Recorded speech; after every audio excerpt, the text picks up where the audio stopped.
Hey guys, what's going on? It's John here for a Eastern Conference playoff predictions video where I already gave you my divisional predictions, but this will actually be like the actual specific seedings and how I think it's going to play out, and then how I think it's going to play out in the playoffs, and we'll see who gets in the Stanley Cup Finals for this shortened season.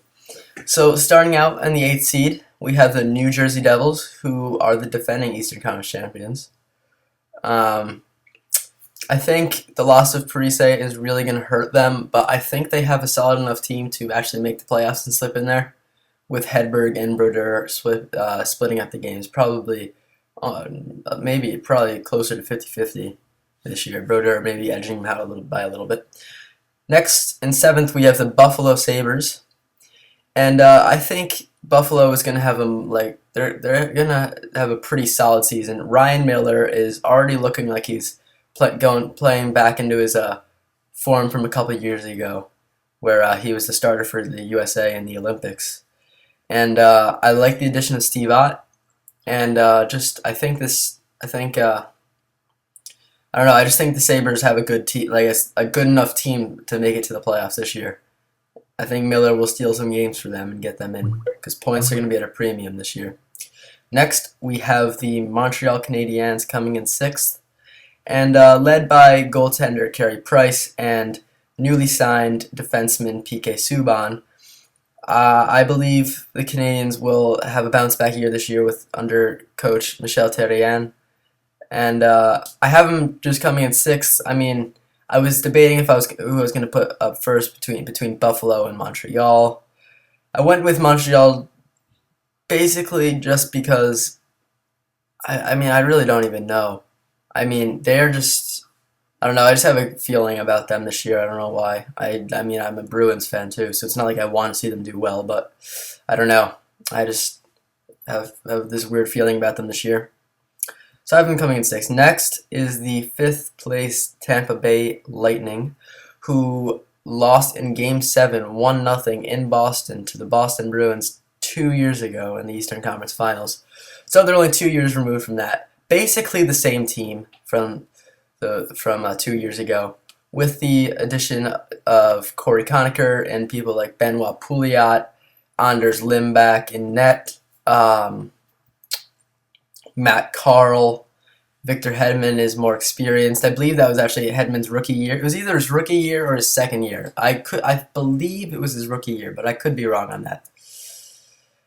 And the Lightning, their offense is just ridiculous. I mean, their top two lines are just stacked. I mean, you have Marty St. Louis, Stamkos, and Malone as your first line, most likely, depending on how Guy Boucher works it. And then you have your second line is Vinny Lecavalier, Corey Conacher, and Teddy Purcell.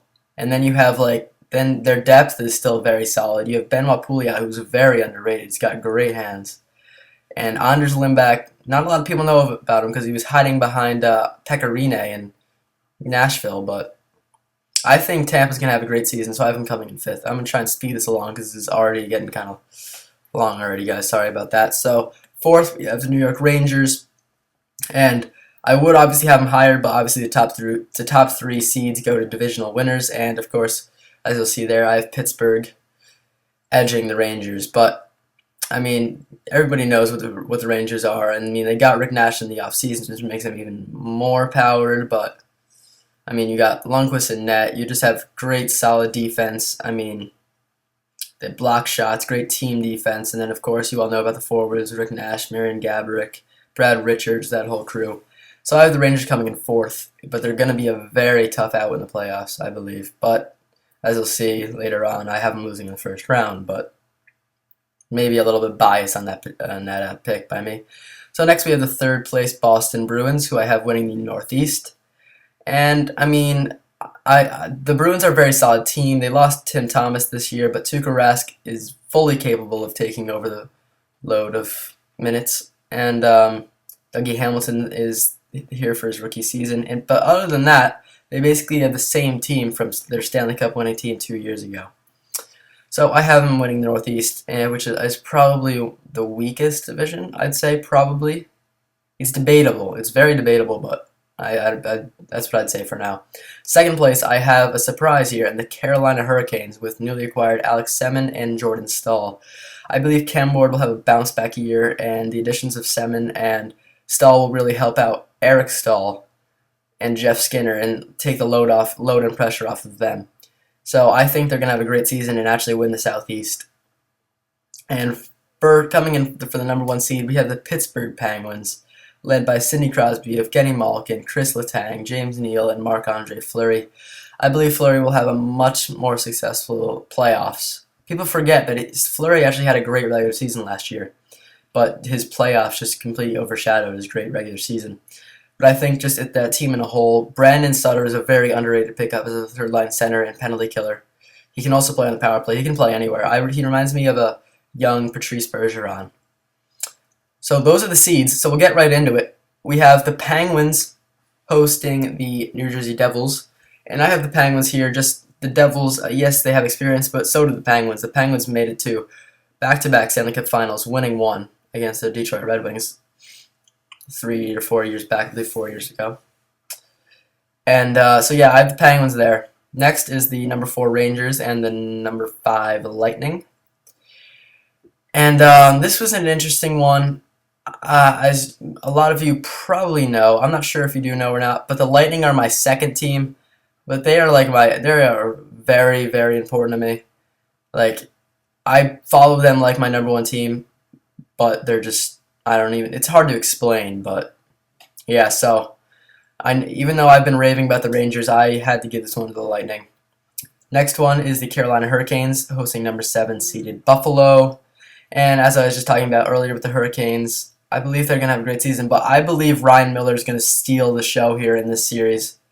And I think he will single-handedly win this series for Buffalo. So I have Buffalo in this one. The final one is a huge rivalry. The same matchup from 2 years ago when the Bruins actually won the Cup. And it's the Bruins and the Canadiens. And of course, I'm going to pick the Bruins here. It's not even like, you don't even talk about that. And next, second round with the reseeding, you have Penguins and Sabres. And as I said before, the Penguins are just so stacked. We're going to go with the Penguins real quick. It's Bruins and Lightning, my 2 favorite teams. So it's hard for me to pick it, but I had to go with my favorite team here in Boston. And then we have the number 1 Penguins and the number 3 Bruins in the Eastern Conference Finals. And obviously, I know this is very biased, guys, so sorry about that, but I have to go with the Boston Bruins. And I honestly think that they have a very, very solid chance of actually pulling this off and getting back to another Stanley Cup final this year. They're a very deep team. Just solid forward core, solid defense, solid goaltending, solid just great coaching, just everything about the organization is solid in Boston. So that is my Eastern Conference playoff predictions, guys. Hopefully they're right. I mean, it'd be great to see Boston back in the finals again. But that's it for now, guys. If you like, please like down below. It really helps a lot. I really appreciate it. But that's it for now, guys. Thanks for watching, and I'll talk to you guys next time. We started from the bottom, but we racing to the top. So we never ever sleep, but got dreams of getting on. And times are looking hard, but you know we'll never stop. And we do it for the fans, cause these fans are all we got. But we ain't in this alone, we thankful for your help. I'm rapping heavyweight and reaching for that.